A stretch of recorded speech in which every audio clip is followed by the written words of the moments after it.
Hi dears, welcome back. ನಾನು cilia. ಇವತ್ತಿನ ವಿಡಿಯೋದಲ್ಲಿ ಟೇಸ್ಟಿಯಾಗಿರುವಂತಹ ಒಂದು ಹೆಸರು ಕಾಳಿನ ರೆಸಿಪಿಯನ್ನು ನೋಡೋಣ.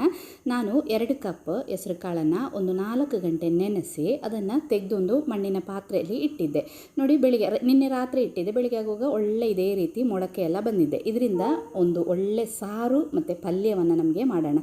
ಇವಾಗ ತುಂಬ ಸೆಕೆ ಅಲ್ವಾ, ನಾವು ಈ ಥರ ಹೆಸರು ಕಾಳನ್ನು ಮೊಳಕೆ ಬರೆಸಿ ಕೋಸಂಬರಿ ಮಾಡಿ ತಿನ್ಬೋದು. ಬರೀ ಹೆಸರು ಕಾಳನ್ನು ಬರೀ ಹೊಟ್ಟೆಯಲ್ಲಿ ಬೆಳಿಗ್ಗೆ ಇದೇ ರೀತಿ ಮೊಳಕೆ ಬಂದಿರೋ ಹೆಸರು ಕಾಳನ್ನು ತಿಂದರೆ ನಮ್ಮ ಶರೀರಕ್ಕೆ ಒಳ್ಳೆ ತಂಪಾಗುತ್ತೆ. ಅದು ಆರೋಗ್ಯಕ್ಕೆ ಕೂಡ ತುಂಬ ಒಳ್ಳೆಯದು. ಇವತ್ತು ನಮಗೆ ಇದರದ್ದು ಸಾರು ಮತ್ತು ಪಲ್ಯವನ್ನು ಮಾಡೋಣ. ಅದಕ್ಕೋಸ್ಕರ ಒಂದು ಟೊಮೆಟೊ ಹಣ್ಣು ಮತ್ತು ಒಂದು ಈರುಳ್ಳಿಯನ್ನು ತಗೊಂಡಿದ್ದೀನಿ. ಮತ್ತು ಖಾರಕ್ಕನುಸಾರವಾಗಿ ನಮಗೆ ಹಸಿಮೆಣಸಿನಕಾಯಿ ಮತ್ತು ಬೆಳ್ಳುಳ್ಳಿಯನ್ನು ತಗೋಬೇಕು. ಇದಿಷ್ಟು ನಾವೊಂದು ಪ್ರೆಷರ್ ಕುಕ್ಕರ್ಗೆ ಹಾಕಿ ಫಸ್ಟಿಗೆ ಬೇಯಿಸಬೇಕು. ಆಮೇಲೆ ಇದರದ್ದು ಪಲ್ಯ ಮತ್ತು ಸಾರು ಸೂಪರ್ ಟೇಸ್ಟ್ ಆಗುತ್ತೆ. ಒಂದು ಸಾರಿ ಆದರೂ ಈ ರೆಸಿಪಿಯನ್ನು ನೀವು ಟ್ರೈ ಮಾಡಲೇಬೇಕು. ವಿಡಿಯೋ ನೋಡ್ತಿದ್ದಂಗೆ ನಿಮಗೆ ಇಷ್ಟ ಆದರೆ ಪ್ಲೀಸ್ ಲೈಕ್ ಮಾಡಿ, ಶೇರ್ ಮಾಡಿ, ಕಮೆಂಟ್ ಮಾಡಿ. ನಿಮಗೆ ಸಪೋರ್ಟ್ ಮಾಡಿಲ್ಲ ಅಂದರೆ ಸಪೋರ್ಟ್ ಮಾಡಿ. ನಾನಿಲ್ಲಿ ಒಂದು ಪ್ರೆಷರ್ ಕುಕ್ಕರನ್ನು ತಗೊಂಡಿದ್ದೀನಿ. ಅದಕ್ಕೆ ನಾವು ಮೊಳಕೆ ಬಂದಿರುವ ಹೆಸರು ಕಾಳನ್ನು ಹಾಕ್ತಾಯಿದ್ದೀನಿ. ಅದರ ಒಟ್ಟಿಗೆ ತೆಗೆದಿಟ್ಟಿರುವಂತಹ ಒಂದು ಟೊಮೆಟೊ ಹಣ್ಣನ್ನು ಸಹ ಸೇರಿಸ್ತಾ ಇದ್ದೀನಿ. ಆಮೇಲೆ ಈರುಳ್ಳಿ ಸಿಪ್ಪೆ ಎಲ್ಲ ತೆಗೆದು ಚೆನ್ನಾಗಿ ಕ್ಲೀನ್ ಮಾಡಿರುವಂತಹ ಈರುಳ್ಳಿಯನ್ನು ಸಹ ಇದಕ್ಕೇ ಹಾಕ್ತಾ ಇದ್ದೀನಿ. ಅದರೊಟ್ಟಿಗೆ ಒಂದು ಹಸಿಮೆಣಸಿನಕಾಯಿ ಮತ್ತು ಒಂದು 5-6 ಎಸಳು ಬೆಳ್ಳುಳ್ಳಿಯನ್ನು ಸಹ ಸೇರಿಸ್ತಾ ಇದ್ದೀನಿ. ಇನ್ನು ಜಾಸ್ತಿ ನೀರು ಬೇಡ, ಸ್ವಲ್ಪ ನೀರು ಹಾಕಿ ಒಂದು ಅರ್ಧ ಲೋಟದಷ್ಟು ನೀರು ಸಾಕು. ಇನ್ನು ಪ್ರೆಷರ್ ಕುಕ್ಕರನ್ನು ಕ್ಲೋಸ್ ಮಾಡಿ 2 ವಿಸಿಲ್ ಕೂಗುವಷ್ಟು ನಾವು ಇದನ್ನು ಬೇಯಿಸಬೇಕು. 2 ವಿಸಿಲ್ ಸಾಕು, ಅಷ್ಟೊತ್ತಿಗೆ ಇದೆಲ್ಲ ಚೆನ್ನಾಗಿ ಬೆಂದಿರುತ್ತೆ. ನೋಡಿ, ಈಗ ನಾನು 2 ವಿಸಿಲ್ ಮಾಡಿಸಿದ್ದೀನಿ. ನಮ್ಮದು ಈರುಳ್ಳಿ, ಟೊಮೆಟೊ, ಬೆಳ್ಳುಳ್ಳಿ ಎಲ್ಲ ಚೆನ್ನಾಗಿ ಬೆಂದಿದೆ. ಇನ್ನು ಇದರಲ್ಲಿ ಹಾಕಿರುವ ಆ ಈರುಳ್ಳಿ, ಬೆಳ್ಳುಳ್ಳಿ, ಟೊಮೆಟೊ ಮತ್ತು ಹಸಿಮೆಣಸಿನಕಾಯಿ ಇದನ್ನೆಲ್ಲ ತೆಗೆದು ಬೇರೆ ಒಂದು ಪಾತ್ರೆಗೆ ಹಾಕೋಣ. ಇದನ್ನು ಸೈಡಿಗೆ ಇಡೋಣ, ತಣ್ಣಗಾಗಲಿ. ಇನ್ನು ಬೆಂದಿರುವ ಈ ಹೆಸರು ಕಾಳಿಂದ ಅರ್ಧ ಭಾಗವನ್ನು ಬೇರೆ ಒಂದು ಪಾತ್ರೆಗೆ ತೆಗೆಯೋಣ. ಈ ಅರ್ಧದಿಂದ ನಮಗೆ ಪಲ್ಯ ಮಾಡೋಣ, ಉಳಿದಿರುವ ಅರ್ಧದಿಂದ ನಮಗೆ ಸೂಪರ್ ಟೇಸ್ಟಿಯಾಗಿರುವಂತಹ ಸಾರು ಮಾಡೋಣ.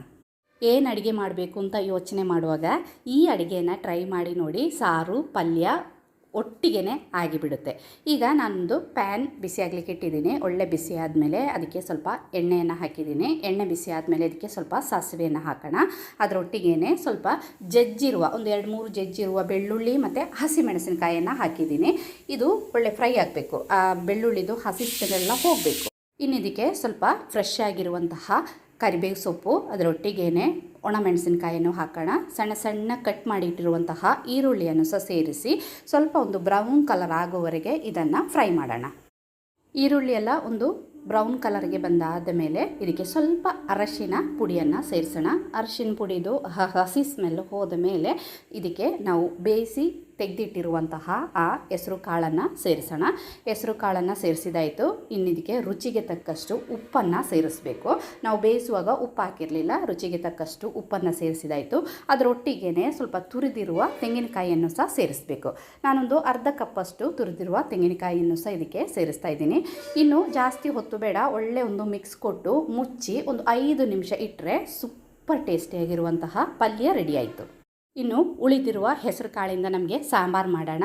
ನಾವು ತೆಗೆದಿಟ್ಟಿರುವಂತಹ ಆ ಟೊಮೆಟೊ, ಈರುಳ್ಳಿ, ಹಸಿಮೆಣಸಿನಕಾಯಿ, ಬೆಳ್ಳುಳ್ಳಿ ಎಲ್ಲ ಇದೆಯಲ್ಲ, ಅದನ್ನೆಲ್ಲ ತಣ್ಣಗಾದ ಮೇಲೆ ಮಿಕ್ಸಿ ಜಾರಿಗೆ ಹಾಕೋಣ.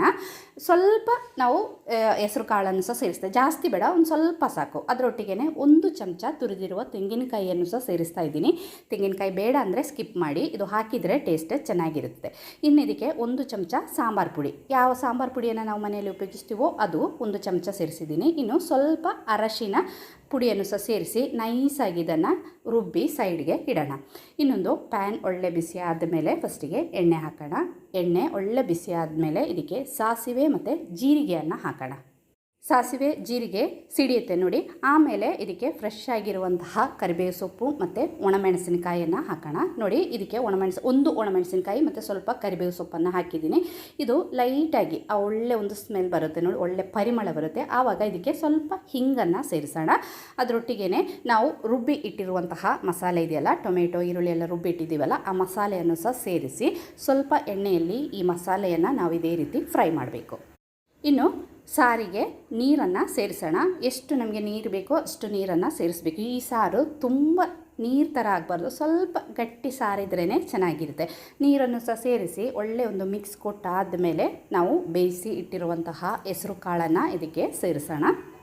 ಹೆಸರು ಕಾಳನ್ನೆಲ್ಲ ಸೇರಿಸಿ ರುಚಿಗೆ ತಕ್ಕಷ್ಟು ಉಪ್ಪನ್ನು ಸಹ ಸೇರಿಸಬೇಕು. ನೋಡಿ, ಹೆಸರು ಕಾಳು ಹಾಕಿ ಒಂದು ಒಳ್ಳೆ ಮಿಕ್ಸ್ ಕೊಟ್ಟು ಇದಕ್ಕೆ ಉಪ್ಪು ಸೇರಿಸೋಣ.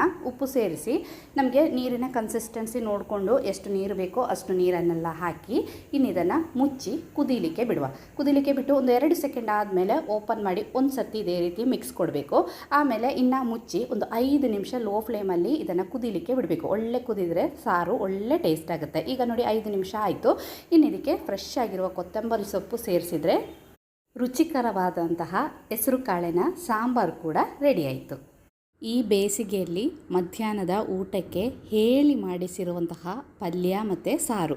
ಹೆಸರು ಕಾಳು ನಮ್ಮ ಶರೀರಕ್ಕೆ ಒಳ್ಳೆ ತಂಪನ್ನು ನೀಡುತ್ತೆ. ಇದೇ ರೀತಿಯೊಂದು ಪಲ್ಯ ಸಾರು ಇದ್ದರೆ ನಮಗೆ ಬೇರೆ ಸೈಡಿಗೆ ಏನು ಬೇಡ, ಕೆಲಸ ಕೂಡ ಬೇಗನೆ ಮುಗಿಯುತ್ತೆ.